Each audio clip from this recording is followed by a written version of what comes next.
আরে আপনারা? হ্যাঁ, তোমার রাজা রানীকে দেখতে আসলাম। ও, আসুন আসুন, বসুন। বাহ, তোমার রাজা রানী তো খুব সুন্দর। ওরা কি এখনো অভিমান করে আছে? আরে না না, অভিমান কি সারাক্ষণ থাকে? সে তো ক্ষণিকের জন্য। আসলে এরা একে অপরকে খুব ভালোবাসে, তাই মাঝে মধ্যে অভিমান করে বসে। আমিও হতে চাই তোমার ওই রানীর মতো।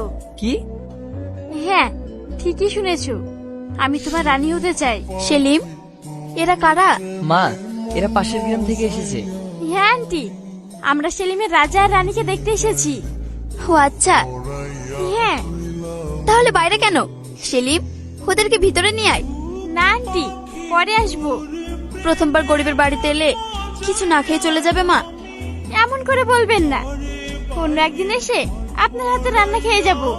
আচ্ছা ঠিক আছে, তোমার নাম কি মা? আসলে আমার নাম হাসি, কিন্তু আপনি আমার মায়ের মতো, তাই আপনার মুখে মা ডাকটাই মানাচ্ছে। তাই? তোমার নামটা খুব সুন্দর। আচ্ছা ঠিক আছে, আমি তোমাকে মা বলেই ডাকবো। সেলিম, আসছি। হ্যাঁ। হুম। আর হ্যাঁ, কাল বিকেলে আমি নদীর ধারে অপেক্ষা করব, তুমি অবশ্যই আসবে কিন্তু।